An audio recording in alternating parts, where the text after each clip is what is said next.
ఏపీలో టీడీపీ అధికారంలోకి వచ్చిన తరువాత అంతర్దృష్టి రాజధాని అమరావతిపై పడింది. అటు 2019 తరువాత అమరావతిలో పడిపోయిన భూములు ధరలు మరోసారి పెరుగుతాయని స్థానికులు ఆనందం వ్యక్తం చేస్తున్నారు.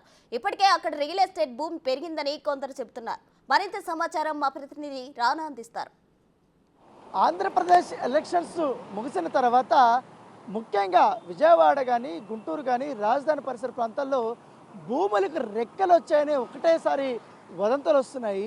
గతంలో 2014 ముందు ఉన్నటువంటి భూముల రేట్లు ఇప్పుడు 2019 తర్వాత ఎలక్షన్ జరిగిన తర్వాత జగన్మోహన్ రెడ్డి ముఖ్యమంత్రిగా ఉన్నప్పుడు అప్పుడు ఇక్కడ రియల్ ఎస్టేట్ పరిస్థితులు ఏమి ఉన్నాయి, ఎందుకంటే రాజధాని భూములు కానీ లేకపోతే సిఆర్టీఏ కిందకి రానటువంటి భూముల విలువ కానీ తర్వాత మంగళగిరి ఇటు విజయవాడ ఇటు హైవే ఉన్నటువంటి ప్రాంతాల్లో అక్కడ ఎలా ఉండింది అంటే పూర్తి స్థాయిలో రియల్ ఎస్టేట్ పడిపోయిందా లేకపోతే రేట్లు సమానంగానే ఉన్నాయా లేకపోతే చాలా వరకు కూడా ఈ 2005 సంవత్సరాల పాటు పెద్ద ఎత్తున అపార్ట్మెంట్లు ఇవన్నీ కూడా వెలిసాయి.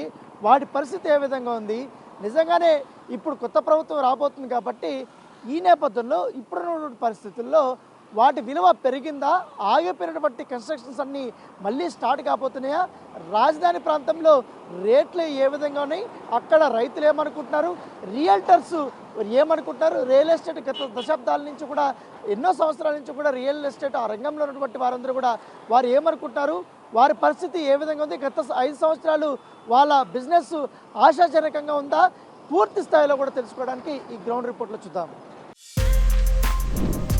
For more videos like this, subscribe Big TV channel.